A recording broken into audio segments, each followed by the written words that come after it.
Excelente. Pues si gusta retomamos el tema, Mariana. A ver.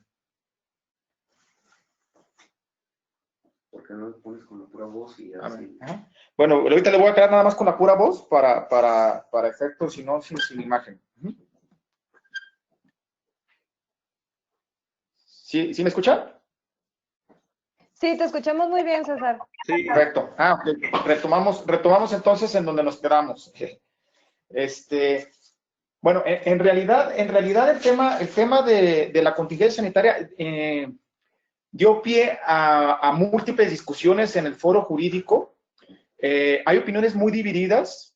En realidad, nosotros somos de la consideración que en su momento, con la suspensión de labores que fue decretada tanto por el Consejo General de Salubridad como por el presidente de la República, refrendada por el presidente de la República, en su momento se dio la oportunidad de que fuese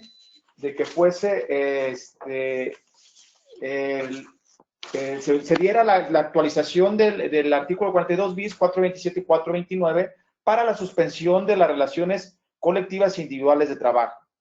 ¿Esto qué significa? Que conteniendo estos dos extremos, la suspensión de actividades que en su momento fue decretada por el Consejo General de Salubridad y a su vez actualizándose los supuestos de que efectivamente estábamos ante la presencia de una contingencia, se daban los extremos normativos para que pudiéramos adquirir el tema del pago de indemnización hasta por un mes, por lo que durara esa suspensión. Realmente, ¿qué es lo que pasó en cuestión práctica? Vimos cómo eventualmente el presidente de la República en su momento manifestó, más allá de cualquier tema político ideológico, manifestó que la actualización de estos supuestos era una disposición de producto de sexenios corruptos. Eso nos da pie a considerar que eventualmente todos los lineamientos y protocolos que se emitieron en su momento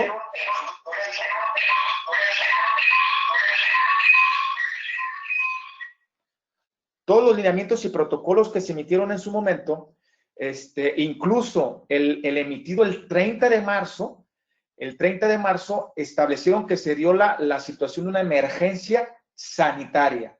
No una cuestión de contingencia sanitaria, sino una cuestión de emergencia sanitaria por causa de fuerza mayor. Esta situación, incluso por voz del propio canciller de la República, manifestaba pues y propiciaba que el instrumento normativo, que en este caso fue ese decreto, ese acuerdo del Consejo General de Salubridad, que es la máxima autoridad a nivel constitucional para poder decretar medidas sanitarias en el país, nos daba pie a especificar de que estábamos ante la presencia de un causa de fuerza mayor. ¿Y qué significaba esta duplicidad de palabras? ¿Es contingencia o es emergencia? Realmente, lo que buscaba en su momento era de que el 23 de marzo, cuando se reconoce como enfermedad grave de atención prioritaria el COVID, lo que propició en su momento fue que con la suspensión de actividades, en realidad este reconocimiento, pues que si existieran medidas extraordinarias de salubridad. Las empresas, cabe destacar que todas las empresas, el 95% de las empresas en el país, estaban ante una incertidumbre jurídica de manera generalizada. No sabían si optar por el tema de que la suspensión de actividades les propiciara en su momento el tema de actualizar esta contingencia y por lo tanto el pago de un salario mínimo sin responsabilidad para ellos, o en el caso, pues de seguir pagando los salarios íntegros.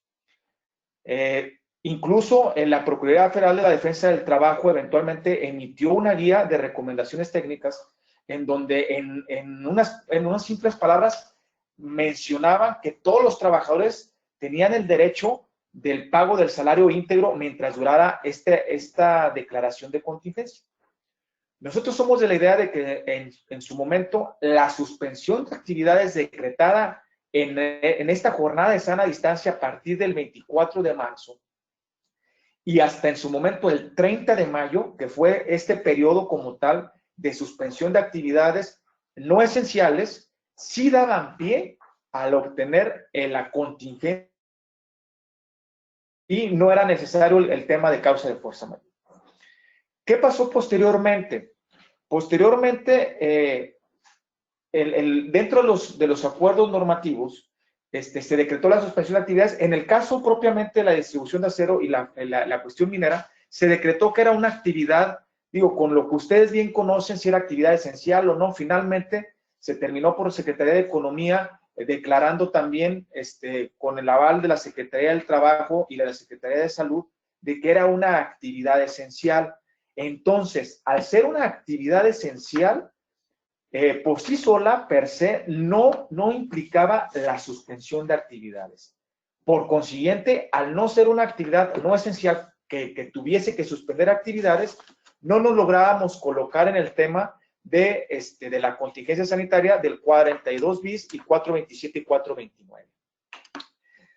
Entonces, una de las preguntas muy interesantes que nos planteaban algunos de los participantes era de que si efectivamente estábamos ante los supuestos de la contingencia sanitaria.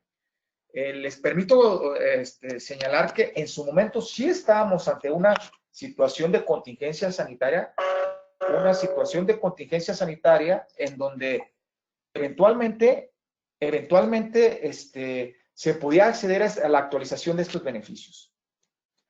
¿Qué pasó posteriormente? Posteriormente, declarada la contingencia sanitaria, se emiten el 23 de marzo también estas medidas preventivas, los permisos sin goce de sueldo a personas colocadas en grupos vulnerables. Ustedes ya saben perfectamente cuáles son estas personas con grupos vulnerables, que son aquellas que puedan sufrir algún riesgo de sufrir alguna enfermedad grave o morir, y las personas o trabajadoras embarazadas en puerperio o en lactancia, los menores de edad y aquellas personas que tuvieran alguna cardiopatía o tuvieran alguna afección renal o una cuestión diabetes, hipertensión u obesidad. Estas cuestiones, estos grupos vulnerables, lo que señalaba Mayra, Judith, Laura, Jorge en su momento, señalaban muy puntualmente qué pasaba con estos grupos vulnerables. En principio, los permisos con goce de sueldo que se establecieron a través del decreto de la Secretaría de Salud del 24 de marzo, esos permisos con goce de sueldo son permisos que son otorgados fuera de la ley. ¿Y a qué me refiero con que están fuera de la ley? En que la Ley Federal del Trabajo, los 1010 artículos que establece la Ley Federal del Trabajo, no contemplan los permisos con goce de sueldo para este tipo de personas. ¿Y qué quiero evidenciar con esto? Que eventualmente, ante un escenario extremo, alguna alternativa extrema, que la autoridad laboral o sanitaria pretenda imponer algún tipo de consecuencia legal basada en este tipo de lineamientos, tenemos el respaldo jurídico en señalar que estos permisos no vienen establecidos por el legislador, que es la persona encargada de reformar la Ley Federal del Trabajo, y en su caso, si lo hubiesen querido así, lo hubieran establecido propiamente en la ley. ¿Qué es lo que estableció en su momento la autoridad? La autoridad los otorga a partir del 24 de marzo, tampoco señala el periodo a través del cual se van a otorgar. Sin embargo, en los prácticamente 14, 15 acuerdos federales y decretos y lineamientos que están establecidos, se establece que esos permisos están establecidos para la jornada de sana distancia, que actualmente esa jornada de sana distancia ya culminó y estamos ahorita en la fase de reactivación económica. Quiere decir entonces que estos permisos con goce de sueldo, si nosotros nos colocamos actualmente a partir del acuerdo del 14 de mayo, que estamos en un sistema de semáforo por regiones, en ese acuerdo dictado esta fecha y que cobró vigencia a partir del... A ver, permítame, creo que... Denme unos segundos, ¿no? Ya está la...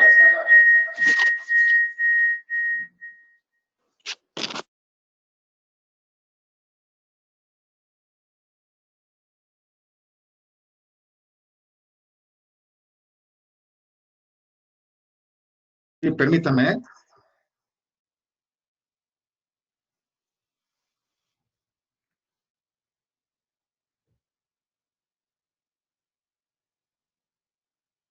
Listo, ¿qué diferencia? Lo que les comentaba es que eventualmente, ¿sí me escucha? Sí, pero se escucha un eco. ¿Un eco? Sí. Como que se está oyendo en dos A lados. ver, ¿ahí sí me escucha? Sí, perfecto, ya. Sí, perfecto, excelente.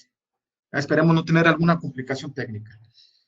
Les comentaba que propiamente estos permisos con goce de sueldo que fueron establecidos en este acuerdo del 24 de marzo, realmente lo que buscaban era que estuviesen otorgando las empresas, protegiendo a estos trabajadores en situación de vulnerabilidad. ¿Qué pasa actualmente entonces con estas personas?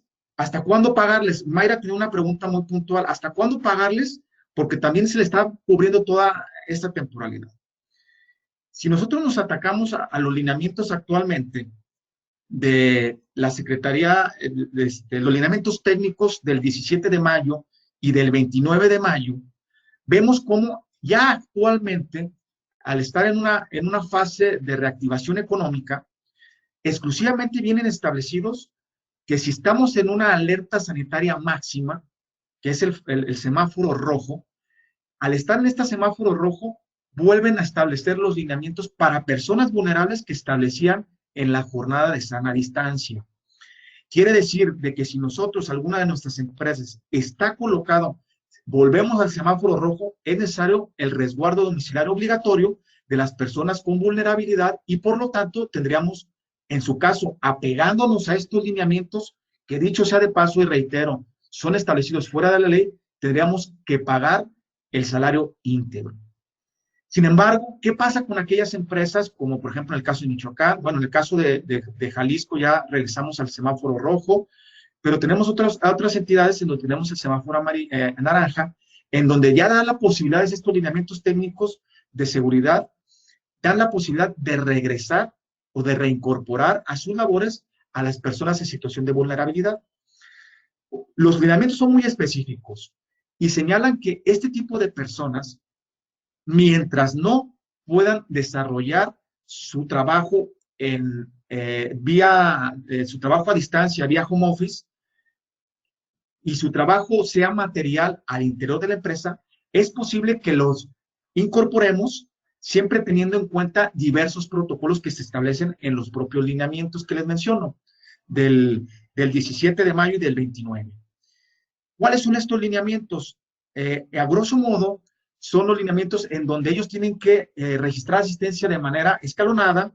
Tenemos que tener la facilidad como empresa de darle la posibilidad de que antes de incorporarse a las labores o dentro del mes posterior, aplicarles unos exámenes médicos. Lógicamente, igual que el demás personal, tener la bitácora tanto de proveedores, clientes y trabajadores al ingreso y a la salida de los trabajadores, de su temperatura corporal a través del termómetro infrarrojo para que no marque más del 37.5%. ¿Qué más establecen estos lineamientos en el caso de los grupos vulnerables? Y una pregunta que establecía Judith muy interesante. ¿Qué pasa si el empleador cuenta con enfermedad crónica y no puede laborar desde su casa? Bueno, eventualmente si no puede laborar desde su casa, lo idóneo sería que si estamos en semáforo naranja, en una alerta sanitaria alta, hay la posibilidad de reincorporarlos a labores cuidando todos estos aspectos que les menciono. También, a su vez, si tienen el caso de tener una jornada continua de labores y tienen también el tiempo para alimentos, pues tienen que hacerlo de manera rotativa para que no haya una conglomeración de personas y eventualmente haya la posibilidad de que ellos no tengan la susceptibilidad de adquirir una enfermedad. Entonces, si no hay la posibilidad de que ellos laboren desde su casa, hay la posibilidad de que se incorporen siempre y cuando tengamos nosotros la posibilidad de tener el semáforo naranja o intermedio, que es el amarillo, o en su caso, el bajo, que es el verde. Ahí sí no tenemos problema. Si regresamos otra vez al semáforo rojo, les comento, es necesario que en este caso las personas en situación de vulnerabilidad tengan esa reincorporación a la jornada de sana distancia, y apegando sus alineamientos tendríamos que pagar el salario íntegro de los trabajadores. ¿Cuál es ahora sí que hablando en términos médicos, la vitamina o el anticuerpo para efecto de soportar las repercusiones económicas del COVID-19 en nuestras empresas? Uno de los anticuerpos y soluciones legales es el establecimiento de convenios laborales. Estos convenios laborales, tanto para efecto de la reducción de jornada laboral, como también de reducción salarial, como también para efecto de el desempeño de su lugar de trabajo a través de home office, lo recomendable es que se realicen los convenios, ya sea individuales a través de cada uno de los trabajadores, o en el caso de ustedes que tienen empresas con sindicatos activos, con la representación de los trabajadores, ya sea a través del sindicato, un convenio colectivo, o a través de una coalición de trabajadores que se va a realizar. Si no tienen sindicato activo, se puede realizar la reunión de sus trabajadores de manera temporal para celebrar exclusivamente esos convenios. ¿Qué es lo recomendable? Que esos convenios, a su vez, se realicen con la ratificación de la Junta de Conciliación y Arbitraje. ¿Es un requisito de solemnidad? No es un requisito de solemnidad. El artículo 57 y 33 de nuestra propia Ley Federal del Trabajo nos establecen los requisitos que debe contener ese convenio. Tendríamos que ser sumamente cuidadosos en especificar las cláusulas y antecedentes por las cuales se están otorgando y que sean de manera temporal.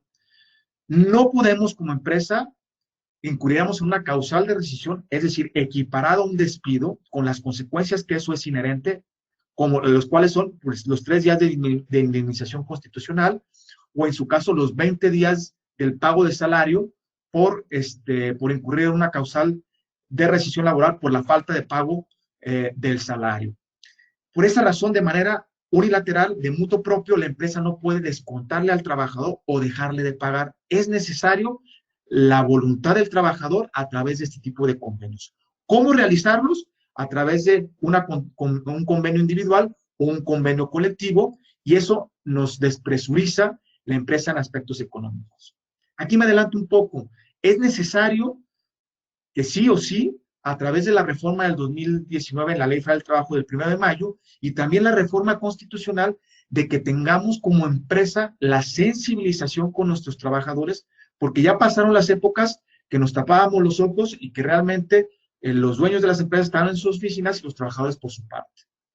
Ahora sí que podemos hacer trabajar a los sindicatos. Aquellas empresas que tenemos en sindicatos de protección, es importante que lleguemos a un convencimiento. Si queremos, es el momento adecuado para que los trabajadores tengan una verdadera representatividad y legitimen sus contratos colectivos, y en su caso, nosotros como empresa buscar esa sensibilización con ellos de sus necesidades, y también a su vez, en contrapartida, como empresa, buscar también la alternativa de que haya la voluntad de sensibilización con este tipo de necesidades económicas. ¿A qué me refiero en concreto? De que acercarnos con los sindicatos, acercarnos con los trabajadores para propiciar estos convenios individuales y colectivos a través de los mecanismos idóneos, y lo recomendable es que sean ratificados ante la Junta. ¿Por qué razón? Porque de esta manera le damos una fecha cierta. Y eventualmente, ante una inspección del trabajo, o incluso en el tema de que tengamos empresas con subcontratistas, en temas fiscales a partir de este año, ya el tema de la materialización de este tipo de servicios, es necesario que haya fecha cierta, establecido por precedentes de la Corte, y si nosotros lo trasladamos a la parte laboral, lo más importante aquí es darle fecha cierta a nuestros documentos. Aquí también cabe destacar que el esquema de supervisión intersecretarial que está aplicando el gobierno federal, en donde interviene Secretaría del Trabajo, Instituto Mexicano del Seguro Social, Infonavit, e incluso puede intervenir la Unidad de Inteligencia Financiera, cada uno de la información que nosotros proporcionamos a la autoridad tiene que tener un principio fundamental, el principio de congruencia. ¿A qué me refiero con esto? La información que nosotros proporcionemos a estas autoridades eventualmente va a ser una información que ellos van a poder compartirse y si hay algún tipo de discrepancia en la misma, pueden llegar a sanciones con cada una de sus competencias. Si hablamos propiamente de la Secretaría del Trabajo, recordemos que la Ley Federal del Trabajo, el Reglamento General de Inspección para la aplicación de sanciones por violaciones a la legislación laboral, el Reglamento General de Seguridad y Salud en el Trabajo, nos establecen sanciones que pueden ir hasta los 5,000 días de salarios mínimos. E inclusive, si hablamos de un tema de subcontratación dolosa, podemos hablar que es una actividad vulnerable que puede ser susceptible de ser equiparada al lavado de dinero. Este ejemplo es para efecto de saber qué información le podemos proporcionar a la autoridad. Si hablamos propiamente de los convenios e incluso de la información que de manera obligatoria en su momento estableció el lineamiento del 17 de marzo, el lineamiento técnico de que si existía la obligatoriedad por parte de tener el curso propiamente del IMSS para jefes directivos, en su momento el permiso que teníamos, era necesario que contáramos con la información, el propio Instituto Mexicano del Seguro Social. Imagínense ustedes si esta información es discrepante en sí, en materia fiscal, de seguridad social y en materia laboral. Tenemos dobles nóminas, tenemos un registro fiscal muy distinto y tenemos a su vez también un registro patronal muy diferente. Esa cuestión tenemos que como planeación y como antídoto a los efectos del COVID podemos señalar. ¿Qué más podemos señalar en el caso, por ejemplo, del riesgo? Y valga la redundancia en el caso, me gusta mucho manejar esta frase, que en materia de salud, como en el caso del COVID, la mejor inversión es la prevención. Si nosotros tenemos documentación patronal respaldada y soporte, tenemos las herramientas suficientes para defendernos ante una demanda laboral o ante una sanción por parte de la autoridad. Como lo establecía Javier hacía una pregunta muy puntual: ¿cómo avalar este tipo de decisiones y evitar demandas? La mejor inversión es la prevención. Saber, conocer los lineamientos que nos aplican. Tenemos actualmente 44 normas oficiales, saber cuáles nos aplican. Y a mí me preguntaban en ocasiones, me decían, oye, es que un día saca una cosa en la Secretaría del Trabajo, otra el IMSS, otros lineamientos, los protocolos estatales. Todo va a partir de una pirámide normativa fundamental. La Constitución, la Ley Federal del Trabajo, el Reglamento de Seguridad y Salud en el Trabajo, posteriormente las normas oficiales mexicanas, y sobre esa base, pues, de manera última, los lineamientos y protocolos federales y estatales. Recordemos que en el caso es un tema de salud, el tema del COVID-19, que impacta al mundo laboral. Por lo tanto, estos lineamientos de materia de salud van a impactar a su vez al mundo del trabajo. Y lo vimos nosotros propiamente en el tema del COVID, cómo eventualmente la Secretaría de Salud Federales, el Consejo de Salubridad General, a su vez delega a las autoridades estatales, a los gobiernos del estado, por virtud del artículo 152 de la Ley de Salud y el artículo 4, que son actividades concurrentes, y dan las facultades también para que a su vez emitan ellos disposiciones para mitigar epidemias generalizadas. Y por lo tanto tenemos que tener en cuenta como empresa todo este mundo de disposiciones. ¿A qué hacerle caso? A todo este mundo de disposiciones. Sin embargo, aquí lo importante es saber, efectivamente, tener conocimiento de esas normativas para poderlas aplicar a las empresas. ¿Existe riesgo entonces si nosotros despedimos a un grupo vulnerable? Si despedimos a una persona que es un grupo vulnerable, tenemos el mismo riesgo que despidamos a una persona con grupo vulnerable o no, una persona embarazada o no, una persona que tiene 5 o 6 años de antigüedad en la empresa. Es el mismo riesgo. Aquí la importancia es de, como lo comentaba también Laura hacía una pregunta muy interesante en el sentido de decir, oye, si yo no tengo ya a lo mejor la capacidad económica y a lo mejor la operatividad de mi empresa ya no da para tener esos grupos vulnerables en su casa en resguardo domiciliario ya durante 4 meses, si los logro despedir, ¿tengo consecuencias? Por supuesto. Si los despedimos como tal, podríamos obtener consecuencias. ¿Qué tenemos que hacer? Buscar alternativas. En algunas empresas del mismo ramo optaron por darles vacaciones adelantadas. Inclusive tienen el año 2020, 2021, algunos van hasta el 2022 analizando esa situación. Los permisos sin goce de sueldo para personal a lo mejor no sindicalizado, a personal de confianza, y para ello es necesario los convenios individuales y colectivos de modificación de condiciones de trabajo. Y para ello, lógicamente, es indispensable tener los contratos individuales de trabajo que sean necesarios, el tema de la modificación como tal, y que cumplan los requisitos del 57 y del 33. ¿Qué opciones de pago tenemos para los grupos vulnerables cuando ya no les podamos pagar el 100%? Pues justo eso, manejar un tema del ajuste salarial a través de estos convenios. O en su caso, anticipación de dispendios e incluso involucrar a las propias agrupaciones sindicales y de representación de trabajadores a efecto de que ellos logren darnos alternativas adecuadas para que no se vea impactado en la plantilla laboral de la empresa. Jorge hace una pregunta muy interesante. Tomando en cuenta los colores del semáforo en sentido estricto, ¿cuándo deben de retornar los grupos vulnerables? Ya lo comentamos que deben de retornar cuando sea del semáforo naranja en adelante. El semáforo naranja, amarillo o verde.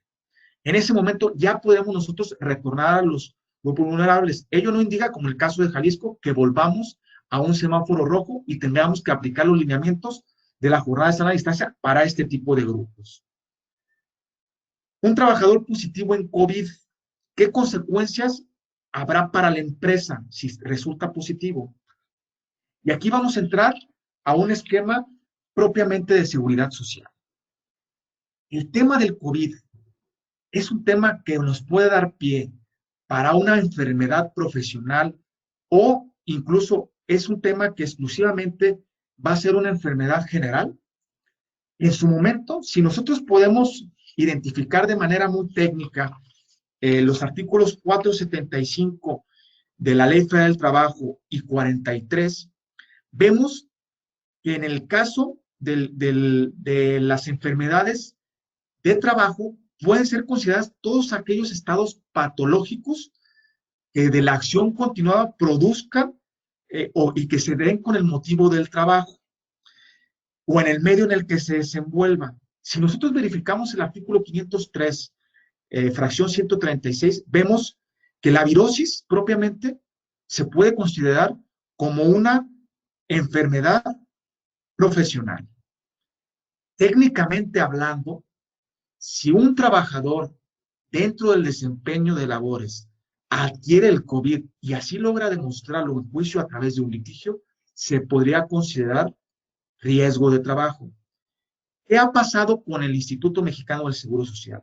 El Instituto Mexicano del Seguro Social en el mes de marzo sacó un criterio en donde para efecto de inspeccionar, para efecto de las visitas de inspección, de determinar si es, ejemplificó ciertos lineamientos. También en ese mismo mes, recordemos que emitieron los famosos permisos por COVID. Permisos que fueron otorgados de manera inédita, de manera digital, son, como ustedes bien conocen, 14 días por enfermedad general y son catalogados como enfermedad general por parte del IMSS. Sin embargo, ello no significa que eventualmente podamos someternos a un riesgo como tal si no cuidamos con estos protocolos y lineamientos técnicos de seguridad y salud en el trabajo en materia federal que pudiese establecerse un riesgo de una enfermedad profesional. Por el momento, el Instituto Mexicano del Seguro Social ha clasificado el COVID-19 como enfermedad general. Sin embargo, ello no significa que ello no significa que tengamos este tipo de enfermedad como una enfermedad profesional. Es la obligatoriedad, Rafael hacía una pregunta muy interesante, de informar al IMSS y a la Secretaría del Trabajo de la reapertura de los centros de trabajo. Si nosotros verificamos los lineamientos del 17 de mayo, nos establecen que el reconocimiento de la capacitación y no puede haber una reapertura si no informamos al Seguro Social. Sin embargo, es curioso cómo el propio Seguro Social ha manejado esta situación porque, por un lado, nos establece que toda la capacitación ha sido de manera orientativa y nos invitan a nosotros como empresa a inscribirnos para que nos den los infonogramas, la capacitación y, a su vez, proporcionarlos a las fuentes laborales. Sin embargo, nos estableció en ese lineamiento que sí era obligatorio. No nos establece la consecuencia como tal. En los propios lineamientos no nos dicen que nos van a llegar a clausurar, no nos llegan a bajar la cortina. Sin embargo, sí nos establece como una disposición que tenemos que nosotros cuidar, que sí es obligatorio que informemos al Seguro Social. Rocío también hace una pregunta muy interesante en materia de Seguro Social. Dice, los sospechosos y trámites de permiso de COVID ante el IMSS, ¿es la obligación del patrón pagar los salarios? Es decir, si yo tengo un trabajador que me llega con a lo mejor 37.8 grados de temperatura y está sospechoso, los lineamientos nos establecen que primero tenemos que tenerlo en resguardo y mandarlo, resguardo ahí, darle cubrebocas, bueno, eventualmente tener todos darles el alcohol, el tema del sanitizante, manejarlo en un lugar aislado y mandarlo inmediatamente al resguardo domiciliario. ¿Qué ha pasado en la práctica? Hay empresas de su ramo que eventualmente han tenido la posibilidad presupuestal de pagarles a esas personas antes de que fuera el permiso por COVID. Recordemos que el permiso por COVID fue curioso porque en su momento existen las pruebas serológicas y la prueba de PCR, y la prueba de PCR nos tardaba entre 3 y 5 días. Entonces, mientras estos 3 y 5 días era determinado como tal, pues la empresa tenía que sufragar esos gastos. Este tipo de empresas lo que hacía, pagaba a los trabajadores para no tener el riesgo. Sin embargo, la importancia aquí de privilegiar el tema de salud. Mandó a los trabajadores al resguardo domiciliario con los síntomas y les pagó el salario. Lo único que nos establecen los lineamientos es de que una vez que se obtenga este permiso por COVID, el Instituto Mexicano del Seguro Social va a pagar como enfermedad profesional, como enfermedad general.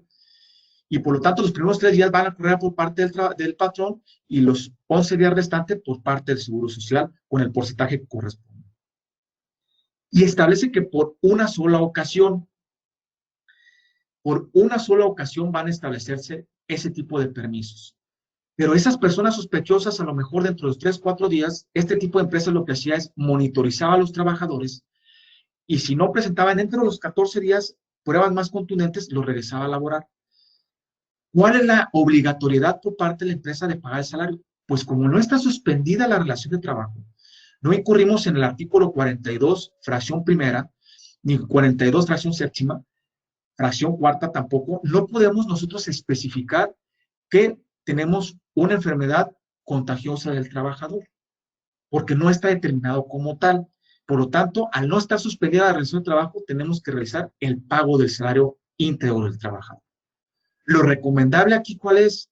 Incluso, también, otra de las preguntas era, ¿qué pasaba con ese tipo de personas que tenían sus familiares o personas cercanas dentro del entorno del hogar y eran detectados con medio del COVID? Unas empresas lo que hicieron es, de todas formas, al ser casos sospechosos, los mandaron a resguardo domiciliario y les siguieron pagando el salario. Y otras empresas, pues realmente los estuvieron monitorizando en su fuente laboral. ¿Cuáles son los riesgos? Los riesgos, como les comento, técnicamente hablando, podríamos incurrir en la actualización del artículo 513, fracción 136, en donde eventualmente podríamos considerarse esta enfermedad como de trabajo. De ahí, pues, que el caso del pago o no del salario va a depender de mucho de la monitorización que nosotros tengamos como empresa en relación con los grupos vulnerables y con todo nuestro personal del trabajo, porque así lo establecen los lineamientos técnicos de seguridad en el trabajo y los lineamientos técnicos específicos para el resguardo domiciliario de los trabajadores.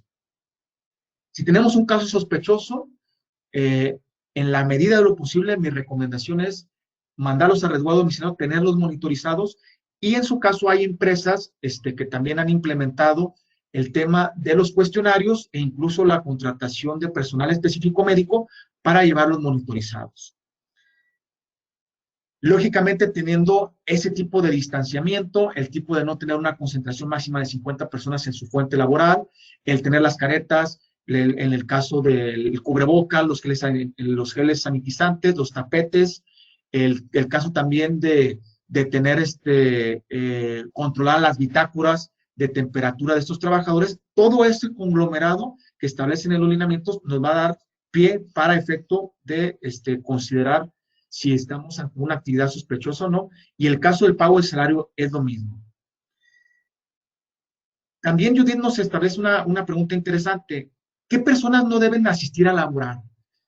Ya lo establecimos que estas personas, si estamos en un semáforo rojo, son las personas situadas como o identificadas en situación de vulnerabilidad, como son estas personas mayores de 60 años, las mujeres embarazadas, trabajadoras embarazadas, en puerperio o en lactancia, en su caso las personas con obesidad, cardiopatías, enfermedades renales, esas personas son las consideradas como personas con actividad vulnerable. ¿Qué pasa también? Rafael Antonio nos hace una pregunta también muy interesante. Para efecto de revisión, ¿habrá sanciones inmediatas o habrá exhortos para el cumplimiento? Si nosotros verificamos, hay dos criterios por parte de Secretaría del Trabajo, que es el criterio 01 y 02 del 2020, en donde la Dirección de Inspección del Trabajo estableció por el caso del 01 la situación de las reducciones salariales. Y para el caso del 02, las condiciones generales de trabajo. Lo establecieron en su momento, mandando una señal a las empresas, señalándoles que si en caso dado de que se van a realizar visitas de inspección extraordinarias, en los lineamientos y las etapas, cómo se van a desarrollar este tipo de visitas. En el caso de los salarios, se establecieron que iban a estar del 30 de marzo al 30 de abril. Sin embargo, esos acuerdos no han sido derogados y siguen de parámetro para las inspecciones extraordinarias que actualmente están realizándose por la Dirección de Inspección de la Secretaría del Trabajo Federal. ¿Cuál es la recomendación? Si nosotros realizamos en el caso del salario ajustes salariales, tener los convenios y la documentación como tal, y en el caso del home office, el cambio de condiciones, de la reducción de jornada de trabajo para efecto de lograr una optimización del recurso, del capital humano y de la plantilla laboral, pues eventualmente sí es indispensable que ahí tengamos nosotros este tipo de convenios.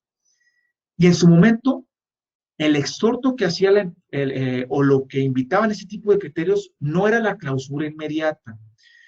Recordemos, si verificamos el reglamento de inspección laboral, para la aplicación de sanciones, pueden ir incluso la clausura en ciertos supuestos, o en su caso, estos criterios invitaban a las empresas a regularizar su situación.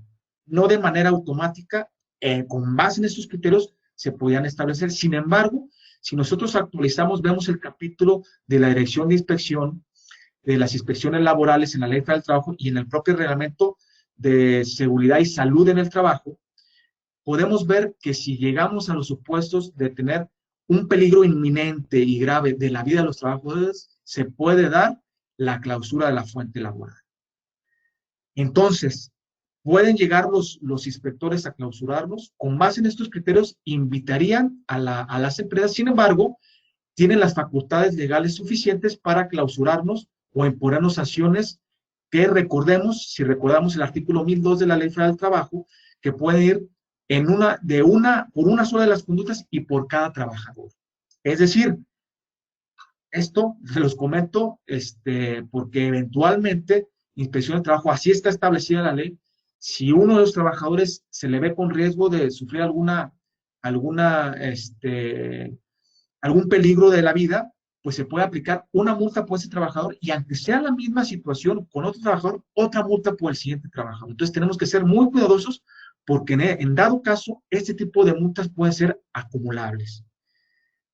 La discusión constitucional, si la legislación sea adecuada o no, lo podemos dejar para otra charla. Sin embargo, evitemos una contingencia a través de la aplicación de un apercibimiento con grado de multa y la aplicación de esta sanción. Recordemos que el procedimiento para la aplicación de sanciones, primero, las visitas de inspección, en el caso de visitas de inspección extraordinaria, se verifica y se da un plazo perentorio a las empresas para que desvirtúen los hallazgos encontrados y posteriormente, si los logra desvirtuar la empresa, eventualmente se puede dar el cierre del acta de inspección o en su caso se puede iniciar el procedimiento para la aplicación de sanciones, que ya propiamente estaríamos hablando de la sanción, que para su graduación pues se tiene que tomar en consideración el grado de reincidencia de la empresa, cuántos trabajadores fueron, el grado económico o en el caso de capacidad económica de la empresa. Eso es lo que va a graduar un poco. ¿Qué tipo, dice María del Rosario, qué tipo de reportes se deben de cumplir para la nueva normalidad? Pues son todos los reportes que hemos establecido. Son de manera muy específica los lineamientos técnicos del 17 y 29 de mayo del IMSS y todos los acuerdos, que son alrededor de 14, 15 acuerdos y decretos establecidos por la Secretaría de Salud, Secretaría del Trabajo, el Presidente de la República y el Consejo General de Salubridad. Y por esa razón también aquí me permití en nuestra presentación hacer comentario de las normas oficiales mexicanas, porque si hablamos de las 44 normas oficiales mexicanas que rigen actualmente en nuestro país, bueno, todavía está en el tintero la norma mexicana del trabajo a domicilio, pues vemos cómo actualmente la empresa tiene que cumplir con todas estas disposiciones.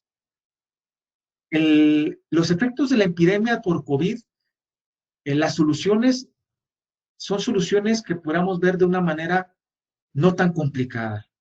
¿Por qué razón? Si nosotros nos apegamos a lo que establece el Reglamento General de Salud, la Ley del Seguro Social, la Ley Federal del Trabajo, que son disposiciones y las normas oficiales mexicanas previas a la pandemia, prácticamente estamos en un grado de cumplimiento arriba del 90% a este grado de nueva normalidad.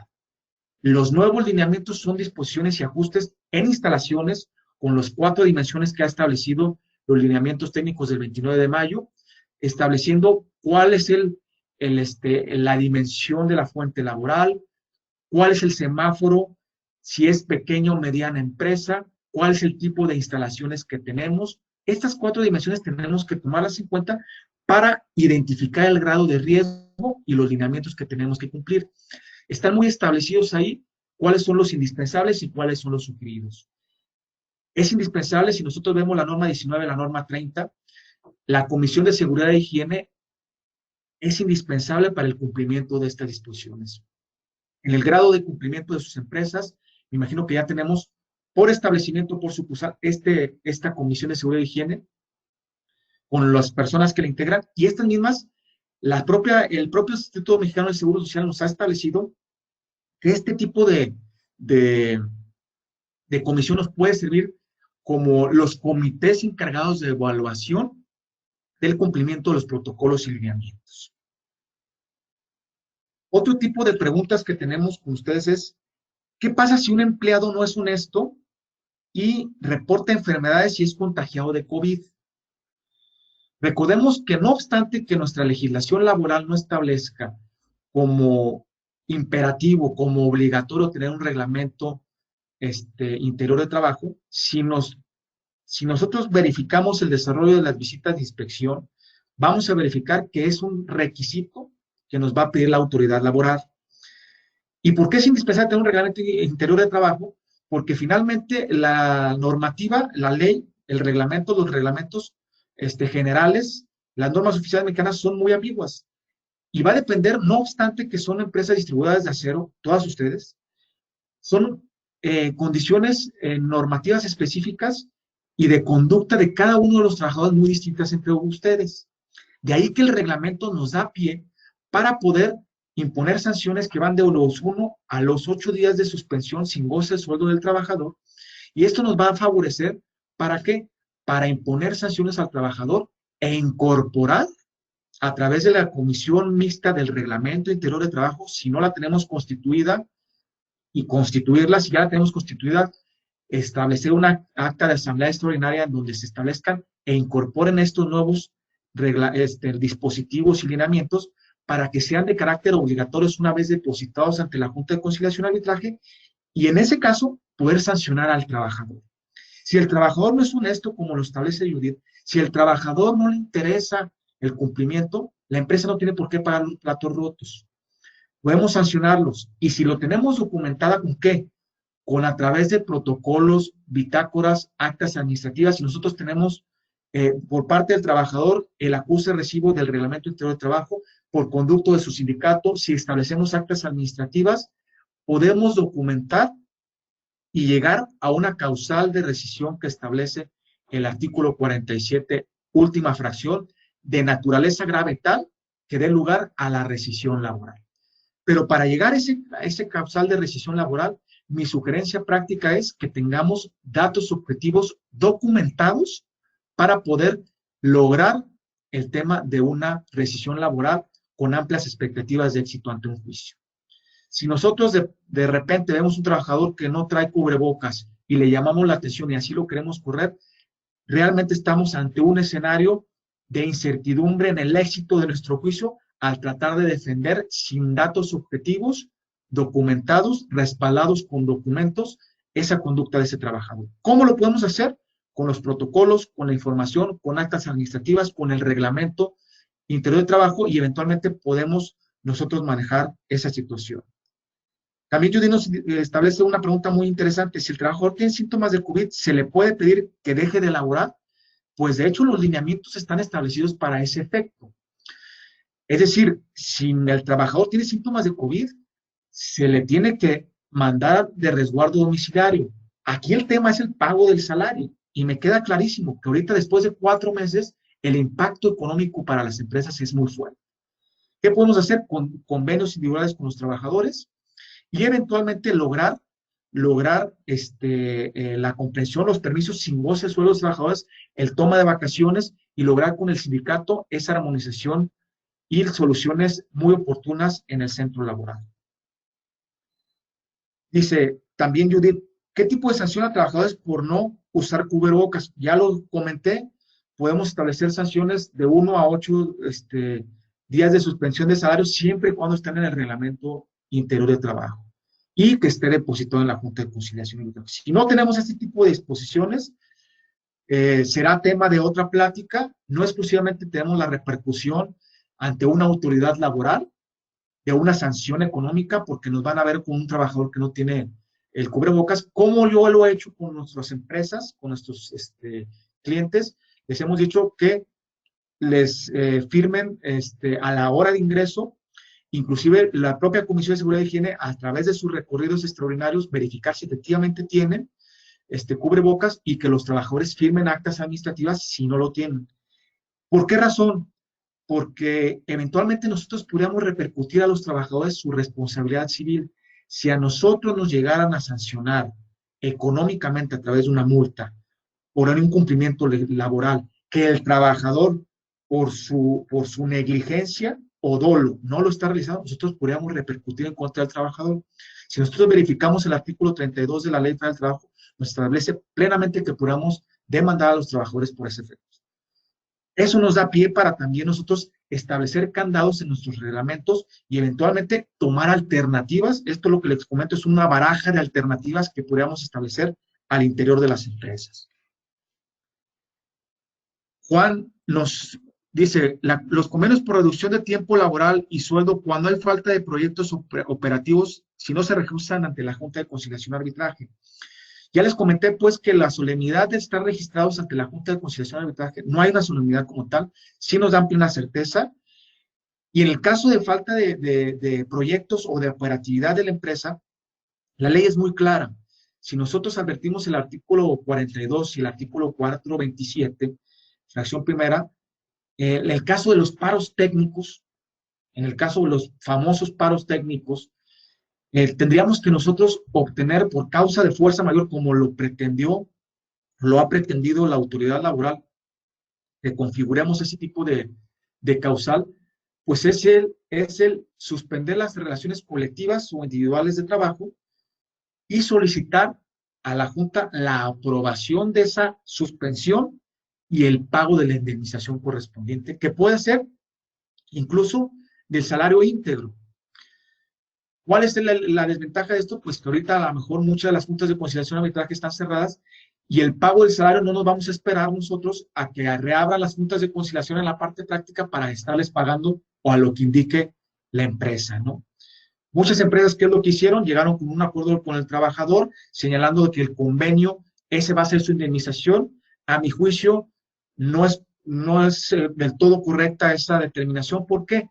Porque necesariamente significa la sanción por parte de la autoridad laboral y quien va a fijar esa indemnización por causa de fuerza mayor, no por causa de contingencia, por causa de fuerza mayor, va a ser la autoridad laboral. Entonces, si nosotros bajamos la cortina, decimos que estamos en un causa de fuerza mayor y eventualmente queremos que nos aplique menos del salario íntegro, pues es una facultad a discreción de la autoridad, no necesariamente por parte del convenio de trabajadores. Entonces tenemos que ser muy cuidadosos en esa parte y tomar el antibiótico adecuado para el tipo de necesidad que tenemos como empresa, Juan Antonio. Adán, los montos a liquidar por rescindir su contrato no va a existir su función o por ajuste general a la plantilla. Esta es una pregunta sumamente interesante, Adán, y te voy a explicar por qué razón. Si nosotros verificamos el artículo 89 de la Ley Federal del Trabajo, nos establece que el pago de las indemnizaciones va a ser al momento del pago. Aquí cabe destacar que puede existir la alternativa. Cuando el salario es fijo, pues va a ser en la fecha del pago. Si nosotros tenemos como indemnización, por ejemplo, el día de hoy al trabajador se le separa del empleo y ganaba 150 pesos, con 150 pesos va a ser su salario diario integrado, que va a ser base de la indemnización como tal. Pero ¿qué pasa con el salario variable? En el caso del salario variable, se va a tomar como en cuenta los 30 días anteriores al pago de esa indemnización. Y aquí les hago una pregunta muy interesante. ¿Qué pasa entonces con aquellas empresas que sí optaron desde que empezó la contingencia sanitaria con los convenios de ajuste salarial que va marzo, abril, mayo, junio, incluso julio, 5 meses con la reducción del 20-30? Me han tocado empresas que incluso esos convenios se aplicaron por el salario mínimo, con trabajadores que no están laborando y les aplicaron eso. En el dado caso de que haya la separación del trabajador, pudiese actualizarse este artículo 89 y podríamos en un dado caso manejar como un tipo de alternativa para efecto de un pago de salario y obtener a un tipo de margen de utilidad con la empresa. Tenemos que ser muy cuidadoso el tipo de puesto, la antigüedad del trabajador, cuánto venía cotizando con ese salario, porque recordemos que en el caso de incrementos salariales se van a pagar en proporcionalmente las prestaciones a ese incremento. Entonces las prestaciones ya devengadas, como son prestaciones legales de vacaciones, prima vacacional, aguinaldo, reparto de utilidades, pues van a ser conforme a las adquirieron en su momento. En el pago de indemnizaciones, como es la indemnización de 3 meses de salario o menor, pues se podría obtener en dado caso este tipo de alternativas. Tenemos que ser muy cuidadosos en verificar si en nuestra plantilla laboral es la posibilidad de manejar esta alternativa. Rocío nos hace una pregunta. Lo que resulta contacto del trabajador tuvieron con contacto con personas sospechosas, también tienen que tener los 14 días de aislamiento. Es decir, si yo, por ejemplo, en mi entorno familiar, resulta que mi hermano, mi esposa, mi cuñado tiene COVID y yo convivo con ellos, eventualmente también tienen que estar dentro del resguardo. Los protocolos, los lineamientos que han establecido el Instituto Mexicano del Seguro Social es que cuando lleguen al centro laboral, tener una bitácora de esos trabajadores y estarlos monitorizando. Si presentan al primer indicio de sospecha o al primer indicio de que reportan alguna anomalía, dolor de cabeza, diarrea, más de 35.5 de temperatura corporal, inmediatamente se le manda a resguardo domiciliario. Por el hecho de exclusivamente de haber tenido contacto, esa ramificación de personal no necesariamente significa que tengan que tener resguardo domiciliario. Hay empresas que si han tenido presencia de COVID, uno de los trabajadores, y se hace el seguimiento esa cadena de custodia del seguimiento por parte de con qué trabajadores tuvo contacto y también se manda a resguardo domiciliario. Es una conducta, me parece, muy, muy precavida, en donde pues está privilegiando la salud de los trabajadores. Y eventualmente, pues lo que ello conlleva, Rocío, el tema del pago del salario. Javier nos hace una pregunta, ¿se puede tener a la gente en salario mínimo general? No como actualmente, si nosotros no tenemos una suspensión, somos actividad esencial y no tenemos la suspensión decretada por la autoridad competente, no podríamos actualizar el tema de la suspensión de la relación de trabajo y el pago de salario como indemnización, el pago de salario mínimo vigente. No podríamos actualizar eso si no hay una suspensión decretada por la autoridad. Si hay una suspensión decretada por la autoridad, pudiéramos actualizar esa causal. Sin embargo, como les comentaba, hay empresas que han establecido convenios individuales y colectivos del pago de sus salarios a personas que a lo mejor que son empresas suministros, a lo mejor la empresa principal es una empresa con características esenciales, pero a lo mejor sus distribuidores pues no son empresas con actividad esencial. Recordemos que las actividades esenciales en su momento fueron establecidas en diversos acuerdos, como el acuerdo del 31 de marzo y 29 de abril. En estos se establecieron las actividades esenciales e incluían aquellas personas que sean parte de esa cadena de suministros, que coadyuven o contribuyan a permanecer a estas personas, a este tipo de empresas con actividades esenciales. Lo importante aquí sería que ese tipo de empresas tuvieran el respaldo documental para poder acreditar ante la autoridad laboral que están realizando ese tipo de funciones y a su vez los convenios individuales de trabajo que tengan para su personal laborando, pues tengan ese tipo de antecedentes.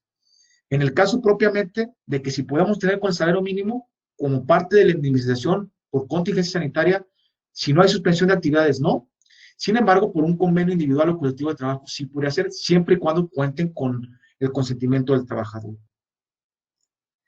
Se puede hacer paros técnicos, ya lo comentamos, sí se puede hacer paros técnicos en el caso de fuerza mayor o en el caso de los convenios con los trabajadores.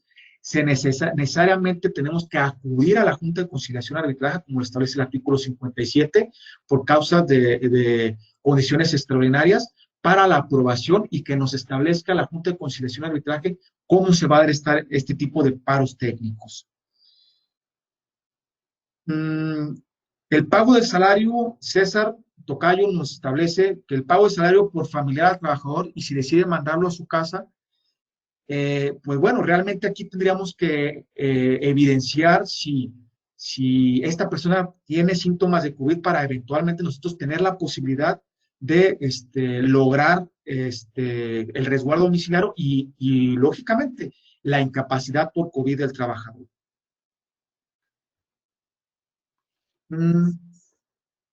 Estas son propiamente las preguntas que me hicieron favor de llegar. Me gustaría de manera muy breve también escuchar algunas de las preguntas que ustedes tienen. Con base en la presentación un poco más general que hicimos, si ustedes pueden identificar, aquí vienen las normas oficiales mexicanas, son tipo de 5 normas para que ustedes, si no las conocen, identificarlas, porque a lo mejor ahorita tenemos el COVID-19, pero a lo mejor finalizando el año tenemos el COVID-20 y después tenemos otra enfermedad, ahora con el tema de un tipo de epidemia que se está surgiendo otra vez en el oriente, pues también tenemos que tener muy conscientes de que todos este tipo de lineamientos, tenerlos muy adecuados, tener en cuenta el Reglamento General de Seguridad y Salud del Trabajo, la Ley Federal del Trabajo y las normas oficiales mexicanas. Más adelante en nuestra presentación también, me gustaría si podríamos avanzar de favor. La siguiente diapositiva. Bueno, estas son las normas oficiales, damos para adelante, se las dejo a ustedes para consideración si no tienen conocimiento, vienen muy específicas, inclusive, dicho sea de paso, en el caso de la norma 35, mucha gente pues decía, oye, que la norma 35, los factores psicosociales, pues si nosotros verificamos el Reglamento de Seguridad y Salud en el Trabajo, Desde el 2014, esta norma, estos factores psicosociales ya venían contemplados en el Reglamento de Seguridad y Salud en el Trabajo. Inspección laboral podía verificarnos, inspeccionarnos, inclusive poner sanciones por incumplimiento de este reglamento. Entonces, el hecho de que existan más, como en el caso de la norma 36, en el caso de situaciones ergonómicas, si tenemos una de las empresas o una de las subsidiarias maneja montecarguistas, maneja personal que tiene equipo pesado, pues debemos establecer que a partir del inicio de año tiene que establecer esa como las normas específicas. Le damos más para adelante, por favor. Más adelante, por favor. Más adelante. Sí, aquí ya establecimos propiamente todos los acuerdos de manera muy general. Se los dejo en su presentación porque, bueno, finalmente estuve manejando algún tipo de fechas y datos, pero aquí los pueden identificar con mayor. Si no, con todo gusto me mandan un correo electrónico y con todo gusto se los hacemos llegar o las orientaciones que ustedes gusten. Más adelante, por favor, vamos a llegar casi a las últimas dos diapositivas. 3 diapositivas. Más adelante. Adelante.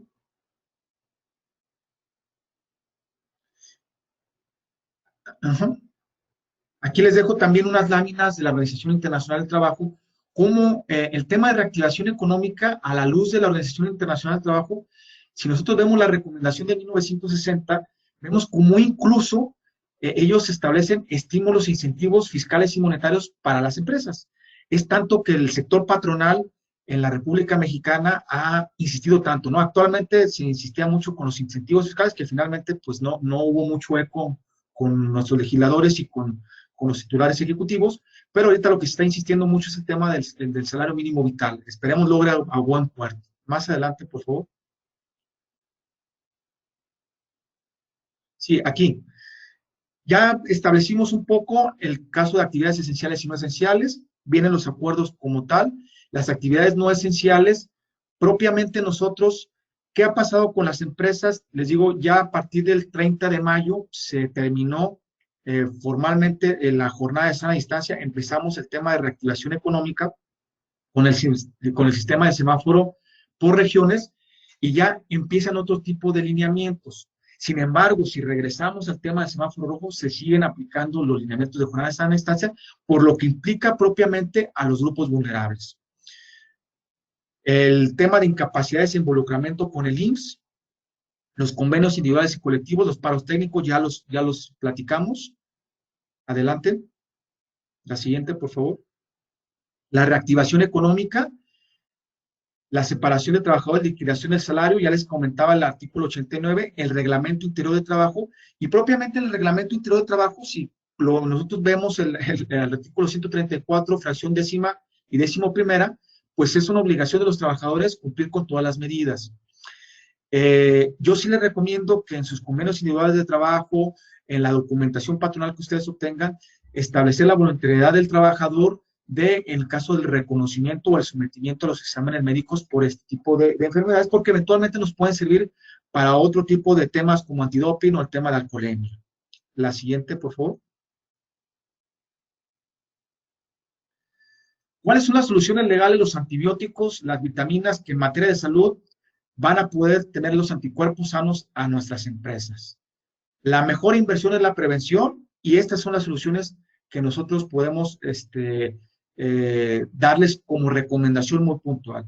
La necesidad de un oficial de cumplimiento de normas laborales. Es necesario que se dé un compliance laboral interior de la empresa, ver las necesidades, ver qué tipo de aspectos tenemos como áreas de oportunidad, qué normativa nos implica, cómo está nuestra empresa actualmente y asesorarnos de los especialistas para efecto de lograr un cumplimiento sano que nos evite contingencias como pueden ser demandas laborales o inclusive sanciones o clausuras de la autoridad laboral. La necesidad de un cumplimiento piramidal de normas laborales. Ya establecíamos ahí cuál es la jerarquía normativa de estas normas, la Constitución, la Ley Federal del Trabajo, el reglamento, las normas oficiales mexicanas, la necesidad del instalamiento y verdadero funcionamiento de la Comisión de Seguridad e Higiene. Ya nos establecía el Seguro Social que necesitamos tener un comité de evaluación, una persona encargada, pues qué mejor que sea la Comisión de Seguridad e Higiene. Los convenios individuales y colectivos, mientras no tengamos nosotros, en el caso de la norma mexicana, la reforma de la Ley Federal del Trabajo, que está todavía en el tintero, tanto ambas instrumentos normativos, pues tenemos que acudir nosotros a un tema de convenios individuales con los trabajadores, que sean ratificados, que reúnan los requisitos legales, y tenemos que tener muy en cuenta esto. En la otra ocasión, unos clientes nos sometían a consideración unos convenios en donde realmente les causaban más perjuicios que beneficios.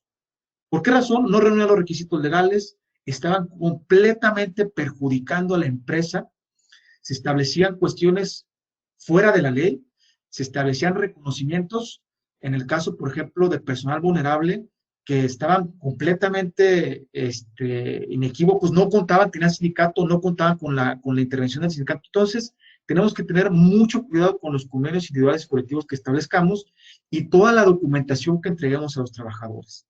¿Esto qué nos va a llevar? Necesariamente a una reestructuración organizacional preventiva de nuestra empresa.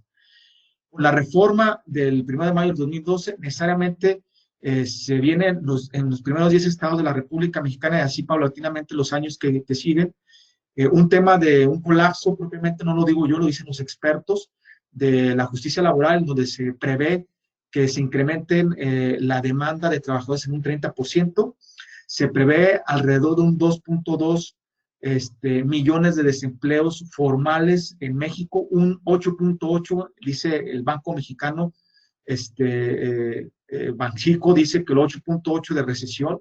Entonces vemos cómo realmente los efectos apenas los estamos resintiendo. Es necesario que tengamos mucho de la mano la parte legal laboral, la parte de recursos humanos y la parte financiera de la empresa, un escenario muy puntual para verificar hacia dónde vamos y en dónde estamos parados para la mejor solución de las empresas.